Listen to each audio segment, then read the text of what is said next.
Halo teman-teman, selamat datang di episode ke-8 Podcast Unit Riset dan Publikasi Fakultas Hukum Universitas Gadjah Mada, di mana kita akan berbincang seputar publikasi Sivitas Akademika Fakultas Hukum UGM, baik dalam skala nasional maupun internasional. Sebelumnya perkenalkan, nama saya Markus, dan pada kesempatan kali ini, UR Pods hadir dengan narasumber yang sangat keren, narasumber yang sangat kece. Beliau adalah Bu Destri Budi Nugraini, Dr. SH.MSI. Bu Destri adalah dosen Departemen Hukum Islam yang juga merupakan penulis dari buku Pengantar Hukum Islam dan pelembagaannya di Indonesia. Baik, langsung saja kita sapa. Selamat siang, Bu Destri. Selamat siang, Marco. Bagaimana kabarnya hari ini, Bu? Alhamdulillah, baik, bahagia, kita semangat. Sudah siap ya, Bu, untuk kita membedah sedikit buku Pengantar Hukum Islam dan pelembagaannya di Indonesia selama 10 menit ke depan? Oke, insya Allah. Baik, pertama-tama nih, Bu, boleh di-spill sedikit nggak, Bu? Isi bukunya itu mencangkup materi apa aja sih? Oke, baik. Ini buku kami ya, teman-teman semuanya. Jadi judul buku kami adalah Pengantar Hukum Islam dan Pelembagaannya di Indonesia. Buku ini terdiri dari 8 bab. Kemudian kalau saya tidak salah 231 halaman, belum termasuk daftar pustaka dan biografi penulisnya, begitu ya. Nah, betul, buku ini disusun oleh 5 dosen di Departemen Hukum Islam. Dan kalau dilihat dari isinya, sebenarnya terkait dengan atau sesuai dengan judul bukunya. Jadi kalau judul bukunya kan tadi Pengantar Hukum Islam dan Pelembagaannya di Indonesia. Nah, mengapa kok dinamakan atau diberi judul Pengantar Hukum Islam? Karena di dalam buku ini, bab-bab awal itu akan membahas mengenai kedudukan hukum Islam di Indonesia, begitu ya. Kemudian terkait juga sumber hukum Islam seperti apa, begitu ya. Itu ada di bab-bab awal dari buku ini. Nah, kemudian karena selanjutnya kita akan belajar sesudah tadi ya sumber hukumnya seperti apa, kemudian bagaimana pelembagaannya di Indonesia. Artinya buku ini kemudian akan menyajikan dalam bab-bab berikutnya sampai ke bab yang terakhir yaitu bab ke-8 itu adalah terkait implementasinya di Indonesia, atau kalau dalam judul buku ini kemudian kami menggunakan frase pelembagaannya di Indonesia.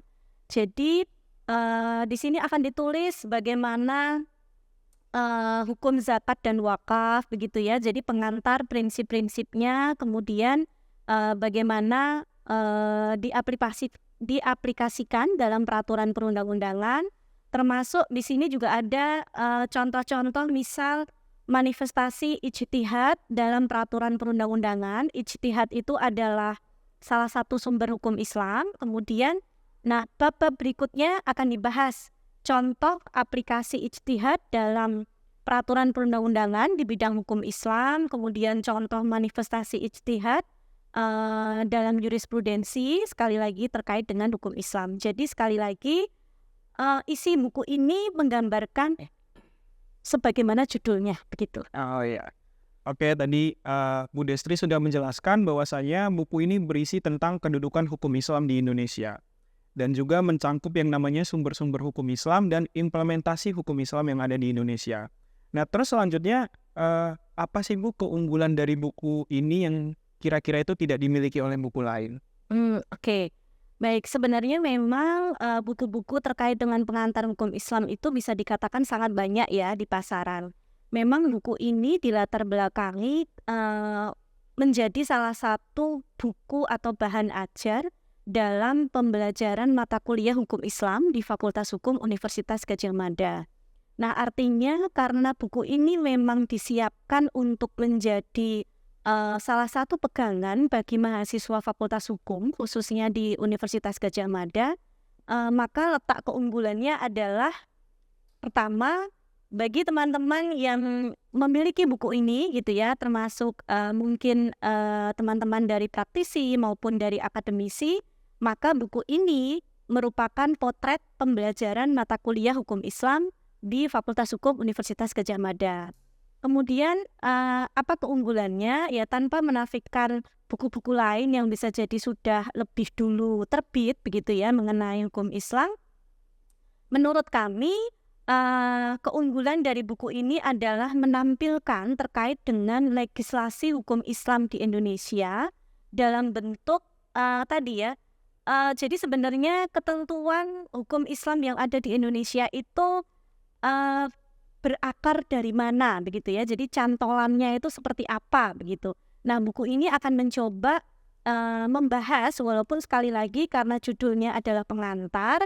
Jadi di sini kami akan mencoba memaparkan secara sederhana seperti yang tadi saya sampaikan manifestasi atau implementasi ijtihad di dalam hukum Islam yang kemudian diaplikasikan atau kemudian ditemukan di dalam peraturan perundang-undangan terkait dengan hukum Islam, bagaimana penemuan hukum yang dilakukan oleh hakim, begitu ya. Itu kami sebutkan contoh-contohnya dalam buku ini, begitu ya. Baik itu dalam bidang jinayah, kemudian zakat dan wakaf, lembaga keuangan syariah, termasuk kami coba mengimplementasikan dalam paparan sederhana terkait juga dengan penyelesaian sengketa baik litigasi maupun non-litigasi. Gitu Markus? Lengkap banget ya Bu, berarti isinya ini ya. Iya, karena sekali lagi tadi kita mencoba memaparkan pengantarnya, karena kan kalau di Fakultas Hukum ada mata kuliah hukum keluarga begitu ya. Nah, jadi pengantarnya ada di sini prinsip-prinsipnya, kemudian nanti lebih lanjut terkait dengan kaidah atau norma-norma hukumnya mengenai hukum perkawinan, hukum kewarisan. Nah, silahkan ditunggu untuk seri berikutnya gitu. Siap Bu. Nah, judulnya buku ini kan pengantar hukum Islam dan pelembagaannya di Indonesia. Sehingga buku ini lebih seperti textbook ya Bu. Apakah memang tujuannya untuk buku pegangan mahasiswa UGM, apalagi dengan isinya yang berupa pengantar, atau apakah memang tujuannya untuk mahasiswa semester awal Bu? Iya. Baik. Memang arahnya sekali lagi untuk pegangan mahasiswa Fakultas Hukum dalam menempuh mata kuliah hukum Islam. Mata kuliah hukum Islam itu adalah mata kuliah wajib yang menurut saya itu akan diselenggarakan oleh Fakultas Hukum baik negeri maupun swasta begitu ya. Menjadi salah satu mata kuliah wajib yang akan diperoleh oleh mahasiswa Fakultas Hukum. Jadi lulusan Fakultas Hukum itu sepertinya ya pasti akan mendapatkan mata kuliah hukum Islam gitu ya. Tidak hanya di UGM tapi juga di universitas-universitas lain. Dan banyak hal mengapa demikian gitu ya, karena memang Indonesia itu kan mayoritas penduduknya beragama Islam dan pemeluk agama Islam itu pasti akan mengimplementasikan hukum Islam. Nah, sehingga memang buku ini arahnya menjadi buku ajar begitu ya untuk mata kuliah hukum Islam di Fakultas Hukum UGM. Tetapi menurut saya tidak menutup kemungkinan untuk mahasiswa-mahasiswa Fakultas Hukum lainnya gitu ya selain di UGM, bahkan yang intinya ingin belajar terkait dengan hukum Islam di Indonesia, menurut saya buku ini bisa menjadi salah satu rujukannya. Begitu Markus? Oke, berarti mungkin harapannya lebih ke arah mahasiswa Fakultas Hukum yang lebih general ya Bu, yang lebih luas gitu. Iya, termasuk bisa jadi untuk Bapak Ibu dosen begitu ya yang juga mengajar hukum Islam, sama-sama mengajar hukum Islam. Jika ingin mengetahui seperti apa materi-materi yang diajarkan dalam mata kuliah hukum Islam di Fakultas Hukum UGM, nah buku ini juga arahnya menjadi rujukan. Oke. Nah terus boleh diceritakan Bu, mungkin terkait dengan prosesnya ya, mulai dari penulisan hingga akhirnya rilis Februari lalu. Dan selama pengerjaan, apa yang menjadi hal yang paling menantang gitu? Oke. Baik, mungkin di kesempatan yang baik ini saya mewakili tim penulis buku Pengantar Hukum Islam dan Pelembagaannya di Indonesia. Ingin mengucapkan terima kasih yang sebesar-besarnya kepada pimpinan Fakultas Hukum UGM, termasuk Unit Riset dan Publikasi, begitu ya, yang sudah mensupport dan memfasilitasi untuk terbitnya buku Pengantar Hukum Islam dan Pelembagaannya di Indonesia. Jadi ini memang menjadi salah satu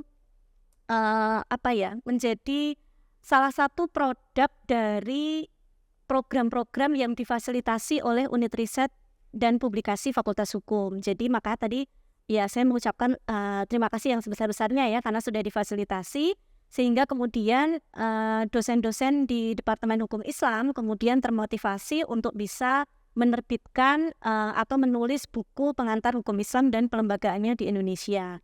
Kalau terkait dengan tantangannya, karena buku ini ditulis oleh beberapa dosen, tentunya tantangannya adalah pengumpulan. Nah, pengumpulan naskahnya bisa jadi harus harus kalau bahasa Jawanya itu dioyak-oyak begitu ya, karena kita masing-masing memiliki kesibukan sehingga kadang-kadang kemudian terlupa untuk menyelesaikan bab-bab yang menjadi tanggung jawab masing-masing. Kemudian sesudah naskah itu siap, tentu kami saling berusaha mereview satu naskah gitu ya, supaya hasilnya tidak mengecewakan. Nah, tentu ini tantangan yang terbesar gitu ya. Sekali tadi yang saya maksudkan adalah ya karena sekali lagi masalah waktu begitu ya. Jarang kita dosen itu bisa duduk bersama untuk mereview secara bersama-sama sehingga akhirnya ya mungkin tahu sama tahu begitu ya. Akhirnya berusaha mereview naskah yang lain di sela-sela kesibukan, kemudian memberikan masukan, nanti ada masukan lagi. Nah, sehingga kan terus-terusan seperti itu, baru revisi, nanti ada masukan lagi. Nah, ini yang bisa jadi kemudian penulisan buku ini menjadi lebih menantang begitu. Oh gitu ya. Nah, kira-kira Bu Destri punya saran nggak untuk pembaca yang ingin mendalami materi yang dibahas dalam buku ini lebih lanjut? Ya. Kalau terkait dengan saran, seperti yang tadi saya sampaikan adalah buku ini bisa jadi tidak mewakili mengenai implementasi hukum Islam secara menyeluruh di Indonesia. Artinya buku ini memang menjadi pengantar dan pokok-pokok atau memaparkan prinsip-prinsip dasar terkait dengan implementasi hukum Islam di Indonesia. Jadi ada baiknya tetap para pembaca yang kemudian nantinya membaca buku ini bisa melengkapi dengan buku-buku lain yang lebih spesifik terkait dengan implementasi hukum Islam, baik itu di bidang hukum keluarga, baik itu di bidang ekonomi syariah, baik itu di bidang hukum acara, dan insya Allah ini sudah menjadi komitmen kami akan terbit buku-buku yang lain sebagai tindak lanjut dari pengantar hukum Islam dan pelembagaannya di Indonesia. Begitu Mas. Ditunggu ya Bu buku-buku lainnya. Siap, insya Allah. Nah, saya yakin nih Bu, akademisi lainnya yang menonton ini pasti terinspirasi banget melihat Bu Destri dan dosen Departemen Hukum Islam lainnya yang sudah berhasil menulis buku ini. Nah, kira-kira ada tips nggak Bu untuk akademisi lainnya seperti apa? Ya, semoga menginspirasi ya Markus. Semoga menginspirasi, ya intinya masing-masing kita pasti memiliki kesibukan, masing-masing kita dituntut untuk melaksanakan tridharma perguruan tinggi, sehingga kepada teman-teman, Bapak Ibu, dosen, akademisi yang ikut mendalami terkait dengan hukum Islam di Indonesia, mari kita bahu-membahu begitu ya, supaya banyak naskah-naskah yang lahir terkait dengan implementasi hukum Islam di Indonesia, maupun banyak hal gitu ya, isu-isu hukum yang kemudian bisa diangkat sehingga hukum Islam yang menjadi mata kuliah wajib itu semakin menarik dan didalami oleh semua. Begitu. Oke. Terima kasih Bu Destri atas jawabannya dan pertanyaan terakhir tadi sekaligus menjadi pertanyaan penutup dari sesi perbincangan kita kali ini. Buat teman-teman yang tertarik untuk mendapatkan bukunya, teman-teman bisa langsung saja klik link yang ada di description box dan teman-teman dapat membeli bukunya seharga Rp122.000 saja. Baik, terima kasih atas waktunya Bu, dan semoga bisa memotivasi teman-teman yang lain untuk terus berkarya. Sampai jumpa di episode UR Pods selanjutnya.